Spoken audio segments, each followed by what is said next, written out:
ছাত্রদল নেতার বসতঘর যেন বিদেশি সিগারেটের আড়ত।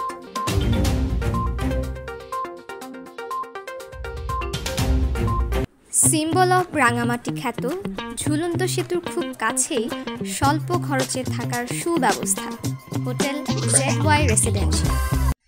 পার্বত্য রাঙামাটি শহরে অবৈধ বিদেশি সিগারেট মজুদ রাখার দায়ে পৌর ছাত্রদলের যুগ্ম আহ্বায়ক মোজাম্মেল হক রাজু সহ 2 সিগারেট ব্যবসায়ীকে হাতে নাতে আটক করেছে কোতোয়ালি থানা পুলিশ। আটককৃত আরেকজন হলেন সুমিত্র চাকমা। বৃহস্পতিবার রাতে রিজার্ভ বাজারের মহসিন কলোনিতে কোতোয়ালি থানা পুলিশ অভিযান পরিচালনা করে রাজুর বাসা থেকে তার হেফাজতে থাকা আনুমানিক 15 লক্ষ টাকার অবৈধ বিদেশি সিগারেট উদ্ধার করা হয়েছে বলে নিশ্চিত করেছেন কোতোয়ালি থানার অফিসার ইনচার্জ মোহাম্মদ শাহেদ উদ্দিন। তিনি বলেন, আমরা প্রথমে সুমিত্র চাকমাকে আটক করি। তার স্বীকারোক্তি অনুযায়ী মহসিন কলোনিতে রাজুর বাসায় অভিযান পরিচালনা করে পাচারের জন্য লুকিয়ে রাখা আনুমানিক 15 লক্ষ টাকার সিগারেট জব্দ করা হয়েছে।